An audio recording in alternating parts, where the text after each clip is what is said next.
বর্ষাকে তাড়িয়ে দিয়ে নতুনকে বাড়িতে ফিরিয়ে আনলো বুবলাই। হ্যাঁ বন্ধুরা, এমনটাই দেখা যাবে। তাই সম্পূর্ণ জানতে ভিডিওটিতে লাইক দিয়ে চ্যানেলটি সাবস্ক্রাইব করে দেখতে থাকুন। গল্পের শুরুতেই দেখা যাবে বর্ষার বাবা বুবলাইকে বলে, তার মানে তুমি বলতে চাইছো যে আমার মেয়েকে তুমি রাখবে না, বাড়িতে নিয়ে যেতেই হবে? তখন বুবলাই বলে, হ্যাঁ আঙ্কেল, আমি যা বলার বলেই দিয়েছি। আপনার মেয়ের সঙ্গে আমি সংসার করতে পারবো না, তাই প্লিজ আপনার মেয়েকে আপনার বাড়িতে নিয়ে যান। তখন বর্ষা কাঁদতে থাকে। তারপরে কমলিনী বলে, বর্ষা, তুমি না বুদ্ধিমতী মেয়ে, তাহলে এরকম ভাবে কাঁদছো কেন? যাও, তুমি তোমার বাবা মায়ের সঙ্গে বাড়িতে যাও, তারপরে বাকিটা আমরা দেখছি। বললেই তো আর ডিভোর্সটা হয়ে যায় না। তাছাড়া তোমার মতামত তো দরকার। তাই এত ভেবো না তো তুমি। যা হওয়ার পরে হবে, এখন তো আর কিছু হবে না। তুমি বরং তোমার বাবা মায়ের সঙ্গে বাড়িতে যাও। তখনই বর্ষা কাঁদতে থাকে, আর কিছুই বলে না। ওইদিকে বুবলাই বলে, না, এটা আমার মায়ের কথা, আমার কথা নয়। আমি আমি বর্ষার সঙ্গে সংসার করতে পারবো না। তাই আমি বর্ষাকে সারা জীবনের জন্য বাপের বাড়িতে পাঠিয়ে দিচ্ছি। ওর সঙ্গে আমার ডিভোর্সও হয়ে যাবে। তখন এই কথাতে কমলিনী বলে, আচ্ছা বুবলাই, বাবা মাথাটা ঠান্ডা কর, এরকম করিস না। তখনই বুবলাই বলে, না মা, তুমি প্লিজ আর কিছুই বলবে না। তখনই বর্ষার কাকিমণি বলে, বললে হলো নাকি যে মেয়েকে নিয়ে যাব? দেশে কি আইন কানুন নেই? মেয়েকে আমরা নিয়ে যাব না। তখন বুবলাই বলে, প্লিজ আপনাদের সঙ্গে না আমরা আর কোনো কথা বলতে চাই না, হাত জোর করে বলছি, প্লিজ আপনার মেয়েকে নিয়ে আপনারা চলে যান। তখনই ঠাম্মি বলে, দেখো, আমরা তো কোনোদিনও বলিনি যে বর্ষাকে এই বাড়ি থেকে তাড়িয়ে দেওয়া হোক। তোমার মেয়ে আমাদের সঙ্গে অনেক খারাপ করেছে। আর বুবলাই, তুইও তোর বউয়ের কথা শুনে তোর মাকে অনেক অপমান করেছিস, আমাদের বাড়ির সবার সঙ্গে অনেক খারাপ ব্যবহার করেছিস। কিন্তু আমরা কোনোদিনও চাইনি যে তোর সংসারটা ভেঙে যাক বা তোর বউকে এরকম ভাবে তাড়িয়ে দেওয়া হোক। এটা আমরা চাইনি। তাই প্লিজ এসব কথা বলবেন না আপনারা, এসব কথা একদম বলবেন না। আর আমার বৌমার সব থেকে খুশি হওয়ার কথা ছিল, কারণ আপনার মেয়ে আসার পর থেকে আমার বৌমাকে অনেক অপমান করেছে। কিন্তু না, আমার বৌমা তো নিজের ছেলেকে আরো বারণ করছে যে না, তাড়িয়ে দিতে হবে না। তখনই বর্ষার বাবা বলে, সবকিছু নাটক। তখন করছি বলে, আপনারা কত আর অপমান করবেন বলুন তো আমার বৌদিকে? তখন কমলিনী বলে, আচ্ছা দিদি ভাই, কেন এসব কথা গায়ে মাখছো বলো তো? ওনারা যতই আমার উপর কাদা ছেটাক না কেন, আমার তো গায়ে মাখার কোনো দরকার নেই। আর আমি যার তার কথা গায়েও মাখি না। দেখুন না, আপনারা কি করেছেন। বিয়ে হওয়ার পরেই আপনারা নতুন ঠাকুরপোকে এই বাড়ি থেকে তাড়িয়ে ছেড়েছেন। তারপরেও কি, তার কি কিছু যায় আসে? তার তো কিছু যায় আসে না। সেই মানুষটার কিছু যায় আসবেই না, তার গায়ে কোনো কাদাও লাগবে না। কিন্তু অথচ দেখুন আজকে কি হচ্ছে। আজকে আজকে আপনার মেয়ের সঙ্গে কি হচ্ছে, সেটা তো আপনারা একবার ভেবে দেখবেন। ভেবে তো দেখার কথা। আর আমি তো বলিনি আমার ছেলেকে বর্ষাকে তাড়িয়ে দিতে। তখন বুবলাই বলে, মা তুমি চুপ করো, ওনারা যতক্ষণ এখানে থাকবেন এরকম বাজে কথাই বলবেন। তাই বর্ষা, প্লিজ তোমাকে আমি বলছি, তোমার বাবা মাকে নিয়ে তুমি এখান থেকে চলে যাও। তখন বর্ষা জেঠি বলে, বর্ষা চল, তোকে না একদিন এই ছেলে আনতে যাবে, তখন আমরা ভেবে দেখবো তোকে এই বাড়িতে পাঠাবো কিনা। তোর এই ছেলের মুখে একদম ঝামা ঘষে দেবো। তখন বুবলাই বলে, ঝামাটা না আপাতত আমার হাতেই থাকুক, ঠিক আছে? সেই দিন আপনাদের মনে হয় না আর কোনোদিনও আসবে। আপনারা সেই দিন আর কোনোদিনও চোখে দেখবেন না। আর আপনাদের বাড়ির মেয়েকে আমি আর কোনোদিনও আনতেও যাব না, বুঝতে পেরেছেন? তাই প্লিজ আপনাদের মেয়েকে নিয়ে এই বাড়ি থেকে আপনারা বেরিয়ে যান, চলে যান আপনারা। তখন বর্ষা তাকিয়ে থাকে আর বলে, আমার সবকিছুই তো এই বাড়িতে রয়ে গেল।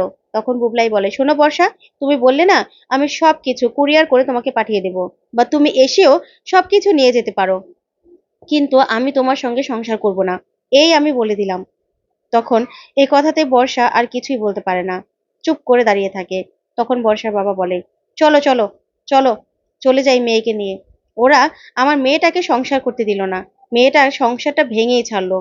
তখনই দেখা যাবে বর্ষার মা কমলিনীর কাছে আসে আর এসেই বলে, আপনি না আমার মেয়ের সংসারটা ভেঙে দিলেন। আপনি এই কাজটা ভালো কাজ করলেন না। ভাববেন না যে আপনাকে আমরা ছেড়ে দেব। তখন কমলিনী বলে, শুনুন, আপনার মেয়ের সংসারটা না কারো ভাঙার কোনো অধিকার নেই। আপনার মেয়েকে এখনো বোঝান, বাড়িতে নিয়ে যান, এখনো বোঝান যেন আপনার মেয়ে ভালো করে সংসারটা করতে পারে। আর হ্যাঁ, আমি যে আপনার মেয়ের সঙ্গে যোগাযোগ করব না তা কিন্তু নয়। এবারে আর কেউ যোগাযোগ করুক বা না করুক, আমি কিন্তু ঠিকই যোগাযোগ করব। আর আমি কিন্তু এই ডিভোর্সটা হয়ে যাক চাই না, কোনো একটা মেয়ের জীবন নষ্ট হয়ে যাক সেটাও আমি চাই না। তাই আপনারা আমাকে দোষারোপ করতেই পারেন, কিন্তু এর মধ্যে কিন্তু আমার কোনো হাত নেই। তারপরে বর্ষার বাবা বলে, চলো চলো, এখানে দাঁড়িয়ে থেকে কোনো লাভ নেই।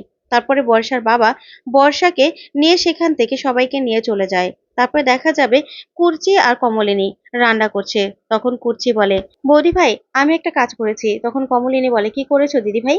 তখন কুর্চি বলে, আমি না পুরো ব্যাপারটা নতুন তাকে জানিয়েছি। তখন কমলিনী বলে, ওই মানুষটাকে জানিয়ে কি হবে বলো তো? ওই মানুষটা তো এসবের মধ্যেও নেই, তাহলে এসব কথা জানিয়ে কি হবে? তখন কুর্চি বলে, তারপরেও আমার মনে হলো জানানো দরকার, তাই আমি জানালাম। কারণ নতুন তাকে তো কম অপমান করেনি আসার পর থেকে। বুবলাইয়ের মাথায় এসব ঢুকিয়ে ঢুকিয়ে নতুন তাকে তো বের করলো ওই মেয়েটাই। তাই এইসব কথাগুলো জানাবো না, আমার জানানোর ইচ্ছে হয়েছে, তাই আমি জানিয়েছি। তখন কমলিনী বলে, থাক না দিদি ভাই, ওই মেয়েটার সংসারটা ভেঙে যাক আমি চাই না, বিশ্বাস করো।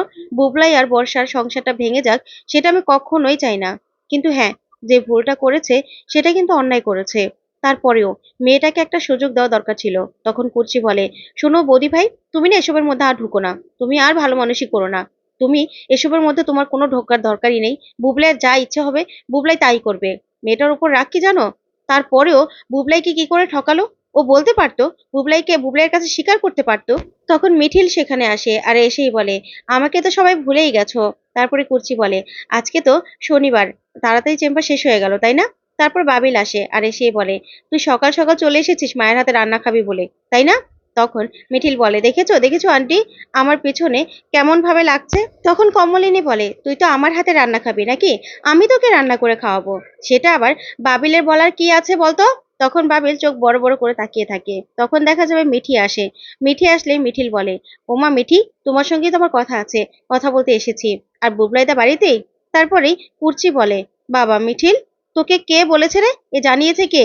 বাবিল তুই জানিয়েছিস? তখন বাবিল বলে, না, আমাদের ফ্যামিলির ক্রাইসিসের কথা আমি কেন ওকে ফোন করে জানাতে যাব? আমি তো বলিনি। তখন মিঠি বলে, আমি বলেছি। এত ভালো একটা খবর বলবো না? এত বড় একটা কথা না বলে আমি থাকতে পারি মিঠিল দিকে? তখন মিঠিল বলে, হ্যাঁ শুনলাম গো, আমি কথাটা শুনলাম। তখন ঠাম্মি আসে, এসেই বলে, ওমা মিঠিল, তুই এসেছিস সকাল সকাল? তুই জানিস না ওই মেয়ে না বিদায় হয়েছে, বিদায় হয়েছে আপদটা, একদম ভালো লাগছে। তখন কমলিনী বলে, থাক না মা, এসব কথা বলার কি কোনো দরকার আছে? ছেলেটার সংসারটা ভেঙে গেল। তখন মিঠিল বলে, আচ্ছা আন্টি, তুমি কেন এরকম কথা বলছো বলো তো? কেন এসব কথা বলছো? তোমার তো কোনো দায় নেই। তোমার কি কোনো দায় আছে এখানে?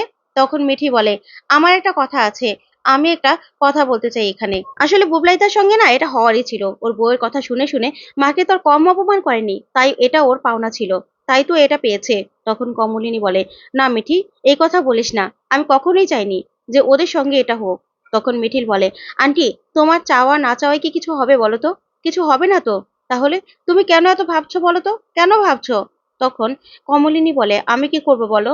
আমি তো মা, আমি তো চাইনি যে ওই মেয়েটার সংসারটা এভাবে ভেঙে যাক আর আমার ছেলের সংসারটাও ভেঙে যাক। তখন ঠাম্মি বলে, যাই বলো না কেন, আমার মনে হচ্ছে যেন আমার বুক থেকে পাথরটা নেমে গেছে, আপদটা একদম বিদায় হয়েছে, অনেক হালকা হালকা লাগছে, ভালো লাগছে।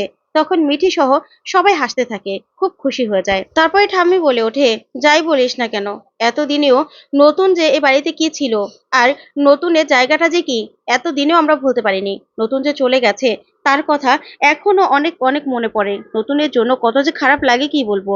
তখনই নতুন সেখানে আসে, এসেই বলে, আমি আসবো? তখন তো নতুনকে দেখে সবাই খুব খুশি হয়ে যায় আর বলে, নতুন কাকু তুমি এসেছো? আর কুর্চি বলে, নতুন দা তুমি এসেছো? তখন নতুন বলে, হ্যাঁ, তোমাদের সঙ্গে দেখা করতে চলে আসলাম। মাসি, তুমি কেমন আছো? তখন বাবিল এত এত ব্যাগ দেখে বলে, নতুন কাকু তুমি আমাদের জন্য এত কিছু নিয়ে এসেছো? তখন নতুন বলে, হ্যাঁ রে, কেন আনতে পারি না? আমি না এখানে থাকতে আসিনি, তোদের সঙ্গে কথা বলতে এসেছি। তখন ঠাম্মি বলে, নতুন, তুই আমাদেরকে অপরাধী করে রাখবি বল? আমরা কি এই কথা বলেছি যে তুই চলে যা? তুই যে চলে গেছিস, তোর শূন্যতাটা এখনো আমরা অনুভব করি, কত যে খারাপ লাগে তোর জন্য কি বলবো। তখন নতুন বলে, তাতে কি হয়েছে মাসি, আমি তো আছি, আমি আছি। আর তোমাদের জায়গাটা কি আমার কাছ থেকে কোনোভাবে কম হয়ে গেছে? হয়নি তো, আমি তো তোমাদের কথা ভাবি। তারপরে মিঠির কাছে যায় নতুন আর গিয়ে বলে, আমার মিঠিমার রাগ হয়েছে আমার ওপর, কেন কথা বলছো না বলো তো? তখন মিঠি বলে, কি কথা বলবো, তুমি তো আমাদের কথা ভুলেই গেছো। তখন নতুন বলে, কে বলেছে মা আমি তোমার কথা ভুলে গেছি? তুমি তো এখন ইউনিভার্সিটিতেও যাও না, আর তাছাড়া তুমি বাসা থেকেও বেরো না।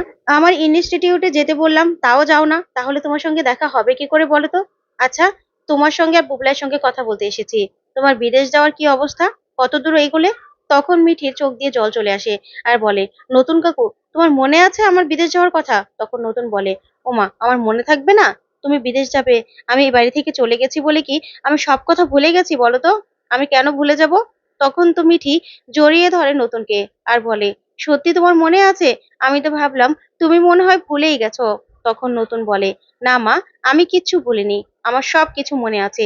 তুমি বিদেশ যাবে আর আমার মনে থাকবে না বলো? সবকিছু আমিই তো করব। তখনই বুবলাই সেখানে আসে, এসেই বলে, বাবা, সবাই তো দেখছি একদম চাঁদের হাট বসিয়ে নিয়েছো। আর নতুন কাকু তুমি কখন আসলে? তখন নতুন বলে, এই তো আসলাম বুবলাই, তোর সঙ্গে কথা আছে। আর আমি না এখানে থাকতে আসিনি রে, আমি চলে যাব। তখন বুবলাই বলে, আচ্ছা নতুন কাকু, আমি কি কিছু বলেছি নাকি? তুমি বারবার আমাকে অপরাধী কেন বলো? তখন নতুন বলে, না রে, কিন্তু তুই এরকম একটা কাজ করছিস, তুই মেয়েটাকে বাড়ি পাঠিয়ে দিলি। তখন বুবলাই বলে, হ্যাঁ, ওর সঙ্গে আমি সংসার করব না, তাই আমার একটা ডিভোর্স লয়ারের সঙ্গে কথা বলতে যাচ্ছি, আমার ফ্রেন্ড, তার সঙ্গে মিট করব। তখন নতুন বলে, আর একটু ভাবলে হতো না? তখন বুবলাই বলে, কেন নতুন কাকু? সব থেকে বড় বাসটা তো তোমাকে বর্ষা দিয়েছে, তোমাকে এই বাড়ি থেকে তাড়িয়েছে, আমার মাথার মধ্যে এরকম কথাগুলো ঢুকিয়েছিল, তাহলে তুমি ওর কথা ভাবছো? তখন নতুন বলে, দেখ বুবলাই, আমার সঙ্গে কি করেছে না করেছে সেজন্য তোদের সংসার ভেঙে যাবে সেটা তো আমি চাই না। আর তাছাড়া তুই তো আমাকে বাড়িতে আসতে না করেছিস, তারপরেও তো আমি দুবার চলে আসলাম, তুই কি আটকাতে পেরেছিস? তার জন্য আমি কেন ওই মেয়েটাকে এই বাড়ি থেকে তাড়িয়ে দিতে বলবো বলতো? তুই না একটু ভেবে দেখ, ভেবে দেখ, তুই এত চাকরিটা পেলি। তখন বুবলাই বলে, না, চাকরির বাজার তো খুব খারাপ, এখনো চাকরির কিছু হয়নি, তবে হয়ে যাবে, তুমি না এত ভেবো না। তখন নতুন বলে, তুই বললেই কি আর আমি ভাবা বন্ধ করতে পারবো? হ্যাঁ, ভাবা তো বন্ধ করতে পারবো না। তখন কর্চি বলে, শোন বুবলাই, তোকে ছোটবেলায় এক হাত ধরে হাঁটা শিখিয়েছে, তোর জন্য কত কিছুই না করেছে তোর নতুন কাকু, কম কিছু করেছে? তোকে ভালো স্কুলে পড়াশুনো করানো, সব সময় স্কুলে নিয়ে যাওয়া, তারপরে তোর চাকরি পাওয়া, তোর ভালো করে থাকার সবকিছুই তো তোর নতুন কাকু করেছে। এখন তোর হয়তোবা মনে নেই, কিন্তু আমরা তো দেখেছি। তখন বুবলাই বলে, আচ্ছা পিসিমণি, তোমার কেন মনে হচ্ছে যে আমি সব ভুলে গেছি? কেন এগুলো মনে করে দিতে হবে? তখন কমলিনী বলে, না না বুবলাই, আসলে তোর পিসিমণি এ সব কিছু দেখেছে তো, তাই তোকে বলে, মনে করিয়ে দেয়, এই আর কি। কারণ ছোট থেকে তোকে কিভাবে তোর নতুন কাকু বড় করেছে, সেটাই তোর পিসিমণি তোকে বলতে চেয়েছে, আর কিছুই না। একটা মানুষ তোর জন্য কত কি করেছে, সেটা সেটা কি বলতে পারবে না বল? তার অবদান তো আছে, তার জন্য তোর জীবনেও তো তার কথা বলার অধিকার রয়েছে। তখনই নতুন বলে, হ্যাঁ রে বুবলাই, তুই না এই কথাটা একবার ভেবে দেখতে পারতি। আর তাছাড়া তোদের থেকে আমি দূরে থাকলেও তোদের কথা যে ভাববো না তা কিন্তু নয়।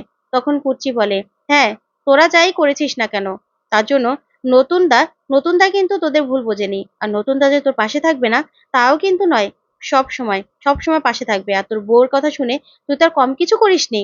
এখন দেখলি তো ওই মেয়েটা তোকে কিভাবে ঠকালো। তখন এই কথাতেই বুবলাই বলে, আচ্ছা পিসিমণি, থাক না এসব কথা, আমি তো ওই মেয়েটাকে এ বাড়িতে আর আনতে যাচ্ছি না। আর প্লিজ তোমরা এসব কথা বলো না, আমার দেরি হয়ে যাচ্ছে, আমাকে এখন বেরোতে হবে।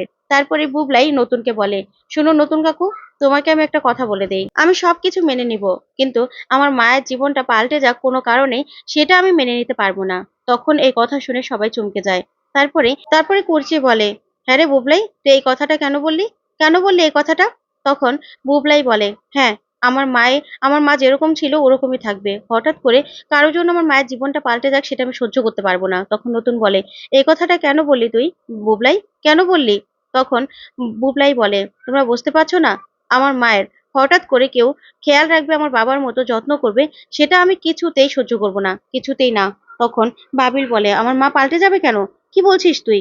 আমরা তো এসব মনে করছি না। তখন বুবলাই বলে, দেখ, তোরা মনে নাই করতে পারিস, কিন্তু আমি আমার মায়ের পাশে অন্য কাউকে দেখতে পারবো না, যে কিনা আমার বাবার মতো করে আমার মাকে যত্ন করবে, আমার মাকে আগলে রাখবে, আমাদের কাছ থেকে আমার মাকে দূরে নিয়ে যাবে, সেটা আমি কিছুতে হতে দিতে পারবো না। তখন এই কথা শুনে নতুন আর কমলিনী দুজন অবাক হয়ে বুবলাইয়ের দিকে তাকিয়ে থাকে। তো বন্ধুরা, আজকের আপডেটটি কেমন লাগলো কমেন্ট করে জানাও।